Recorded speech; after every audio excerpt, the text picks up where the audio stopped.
quando eu tava estudando pra gente trazer esse tema, eu lembro que eu vi um negócio que teriam três caminhos possíveis, assim, do que poderia acontecer com a humanidade. Um mais pessimista, um mais otimista e um que ficaria ali no meio, né? Do lado pessimista, uma das coisas que estavam lá era que aconteceria algum tipo de colapso na humanidade ou na sociedade em algum nível, né? E dentro desses colapsos poderiam ter uma série de tipos de coisas diferentes. Uma delas, sei lá, a IA ficar do mal, sei lá, essas maluquices. Não, vamos falar E sobre isso. vamos falar sobre isso. E também, eu acho que o mais que eu vi que tinha mais ah, tava mais quente, digamos assim, tinha mais gente falando que esse seria realmente algo a se preocupar, que é a questão do, do- da Terra ficar mais quente, basicamente, sabe? Perfeito. Então, como é que você traz esse tema pra gente, assim, como que a gente pode começar a entender melhor essa questão da mudança climática? Porque eu sei que tem gente que talvez exagere demais essa questão e tem a pessoa que também ignora totalmente essa questão, sabe? Perfeito. E eu queria entender da tua visão, assim, como que a gente pode começar a entender melhor isso? Muito bem. Então vamos começar com a possibilidade que a gente vai ficar nesse planetinha aqui mesmo e a gente vai tentar resolver os problemas desse planeta. Se quiser, depois a gente pode conversar se dá para ir para algum certeza. outro lugar. Mas vamos imaginar que a gente vamos ficar na Terra, que é o mais fácil mesmo, é o mais tranquilo. Vamos tentar resolver a vida aqui no nosso planeta. Gostei de uma palavra que você falou, colapso. Não porque eu gosto da palavra colapso, mas porque tem um livro de um cara chamado Jared Diamond, né, que já faz um tempo, da década de 90, chamado Colapso, em que ele analisa justamente o colapso de várias civilizações. Então, muitos lugares que hoje são, sei lá, desérticos, por exemplo, lá a região do Tigre Eufrates, ali no crescente fértil ali da Mesopotâmia, mesmo no Nilo, ali tinha floresta. Tinha floresta na beira daqueles rios, tá? Ali tinha áreas verdes com agricultura. Então, várias sociedades. Caramba, eu não sabia disso. Sim, sim, assim, não floresta tropical que Sim, nem claro. na Amazônia, assim, mas era muito mais verde, né, do que nós temos hoje, só que aí com a agricultura extensiva, essa coisa mudou, né, desde o início das civilizações. Então, assim, essas mudanças já vêm acontecendo há algum tempo, né, no nosso planeta, muitas delas causadas por Homo sapiens. Mas tem uma sociedade, duas na verdade, assim, que ele apresenta que são muito legais. Uma é a Ilha da Páscoa, que é uma ilha que fica ao largo do Chile, né, que tem aquelas estátuas Uhum. de pedra gigantes.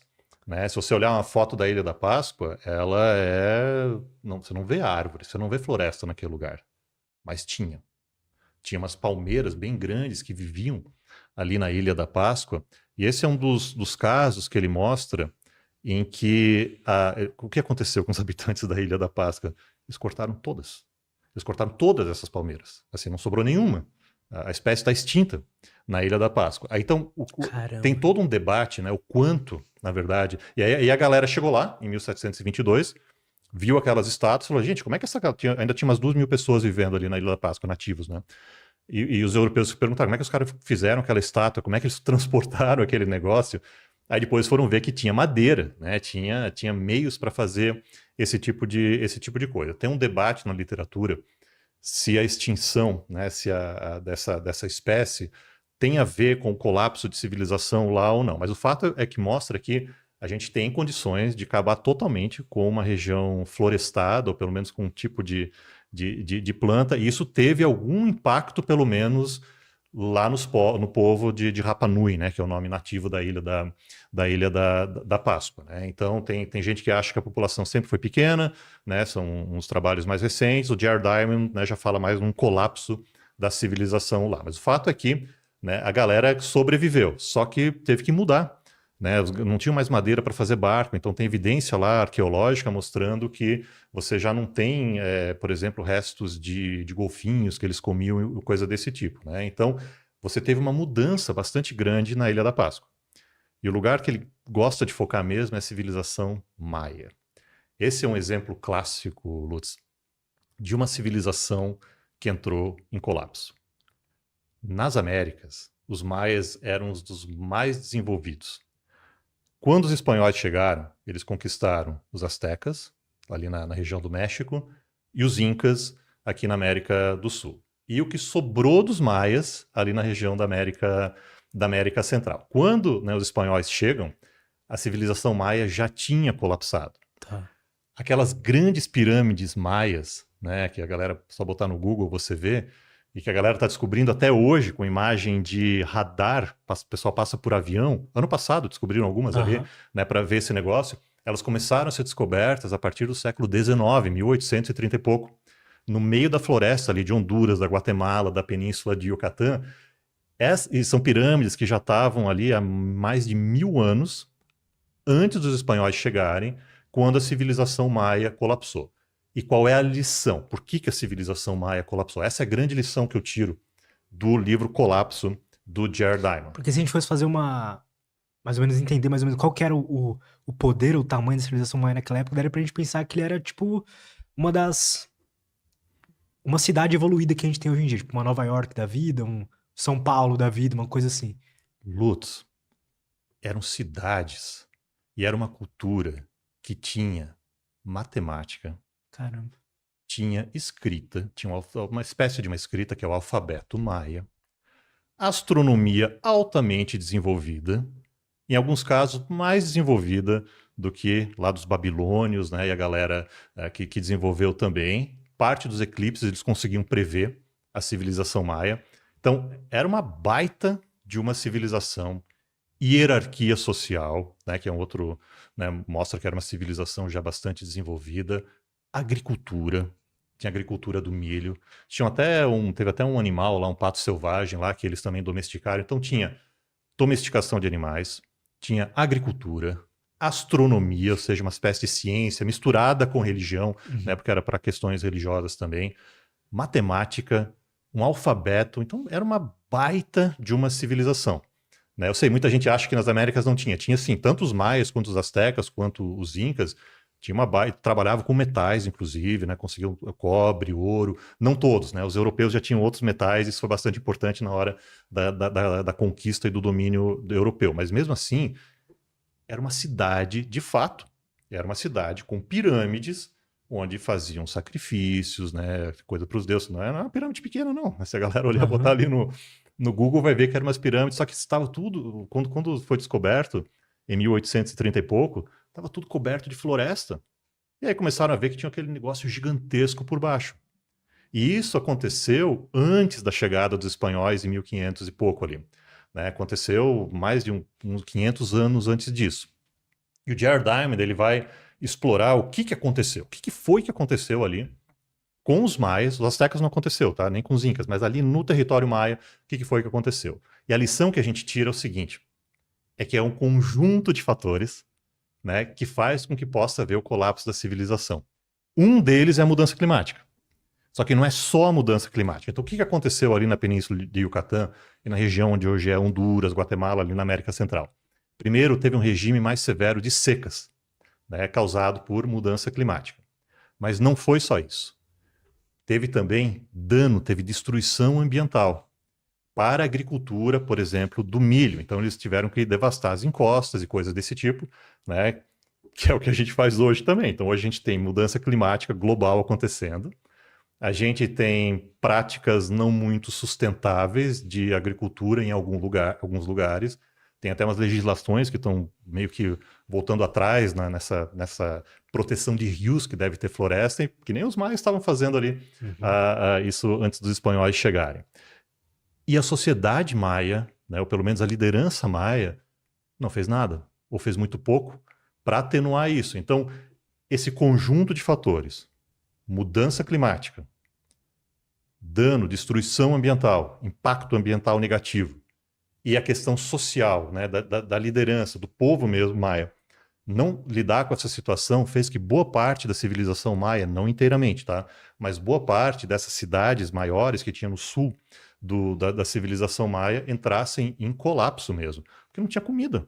Não tinha mais comida, não tinha mais o milho, que era importante para essa galera se alimentar. E isso aconteceu, e tinha outras coisas também. Eles tinham guerras com os seus, tinham combates com seus vizinhos, tá? Então tinha tinha outras coisas. Mas essas três são bastante importantes. Então, essa é uma coisa que eu não vejo muito ser falada, sabe, Lutz? Que a galera, é aquecimento global, é mudança climática, sim.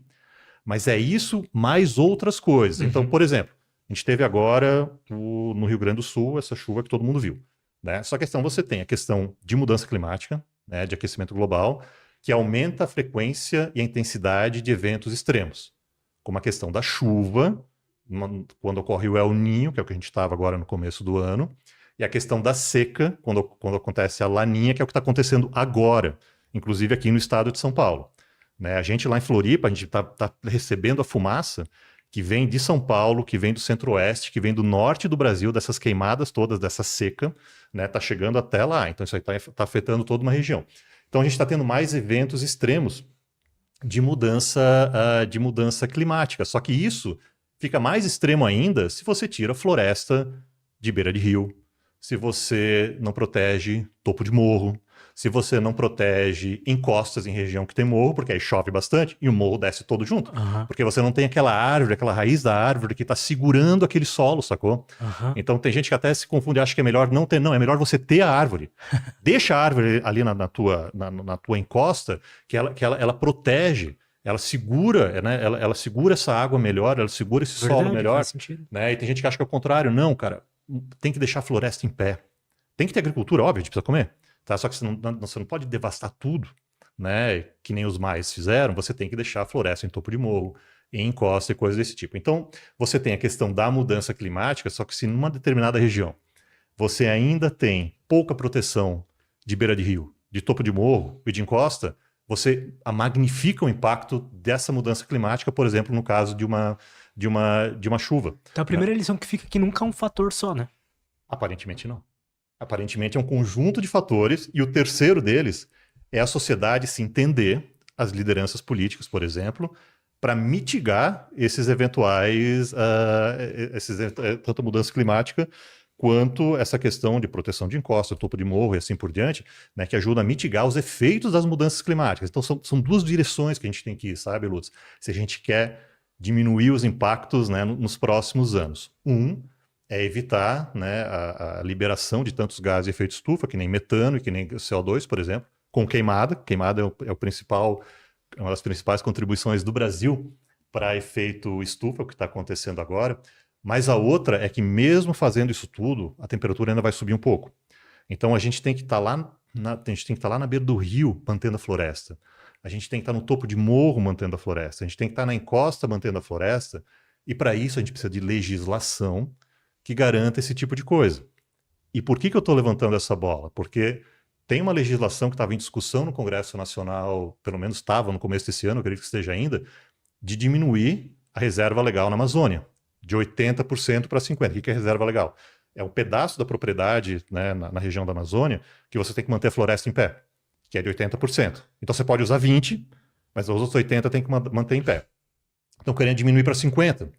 Né? Nossa. Só que aí o que acontece? Né? Quando você remove, quando você subtrai essa vegetação, parte, né, se for queimado, por exemplo, esse carbono vai para a atmosfera e vai aumentar ainda mais a concentração de gases de efeito estufa. E a Amazônia, né, depois posso até mostrar, eu trouxe aí o artigo de capa da Nature, que saiu esse ano, né, de colegas meus da Federal de Santa Catarina, Bernardo Flores, Marina Irota e outros autores, mostrando que a Amazônia está num caminho possivelmente sem volta para uma savanização a partir de 2050, caso não sejam, né, O mitigados. que é uma savanização? Ela virar uma savana? Perfeito. Ao invés de um Mata Atlântica? Ao invés de uma floresta, uma floresta tropical. O que é uma floresta? Floresta é quando você tem as árvores, as copas todas estão se juntando. Né? Então você olha por cima, você tem aquele tapete verde, aquele mar verde. A savana é quando você pode ter árvores numa savana, e muitas vezes você tem. Pensa na savana africana, por exemplo. Né? Que você tem lá o leão, você tem a girafa, você tem uma arvorezinha aqui, Sim. Você vai ter outra aqui, você vai ter Mas outra aqui. são umas árvores meio capenga, né? Meio magrelinha. Isso! E as copas não se unem, formando o que a gente chama de um dossel. Né? Então elas ficam uma aqui, fica outra aqui. E no nosso cerrado aqui no Brasil é a mesma coisa. Claro que tem todo um gradiente de um cerrado mais limpo, com gramíneas, até o que a gente chama de um cerradão, que já é uma espécie de uma floresta em que as árvores estão mais próximas uma das outras. E aí, isso, as projeções para a Amazônia vão nesse espectro também. Pode ser que algumas regiões seja uma savana mais limpa, com pouca árvore, enquanto que outras vai ter ainda alguma floresta, mas é uma floresta bastante degradada e sem a mesma riqueza da floresta que nós temos hoje. Então ela perde muito do seu valor, né? É um valor inclusive monetário, né? Porque a floresta, você pode ter frutos, você pode ter água floresta, você pode ganhar dinheiro com a floresta, né? Com a floresta em pé. E isso é o que a galera discute nesse paper de capa da Nature. Mas diga, perdão, Lúcio. Mas qual que seria o impacto disso no ser humano? Muito bem. Então, a gente vai ter, na questão de mudança climática, a gente tem um impacto local e tem um impacto global. Tá. Vamos imaginar que você remova vegetação num determinado local.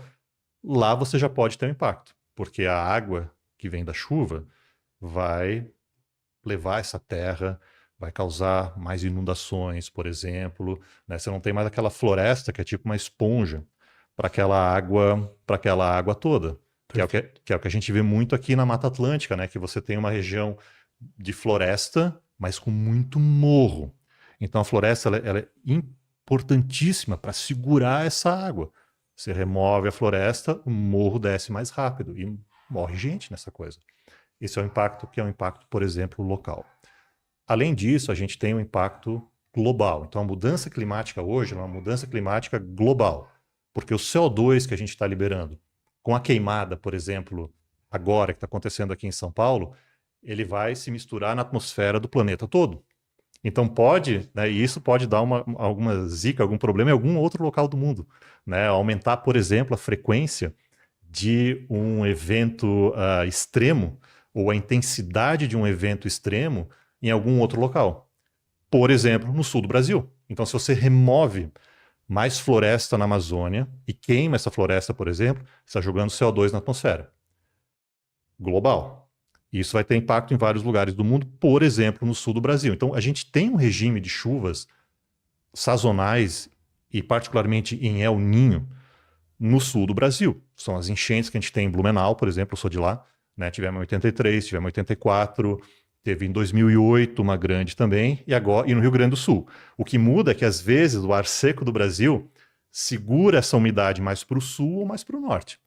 Por que essa enchente deste ano não foi em Santa Catarina? Porque o ar seco segurou um pouquinho mais para o sul, então pegou a galera do Rio Grande do Sul. Isso já acontece naturalmente, só que é intensidade.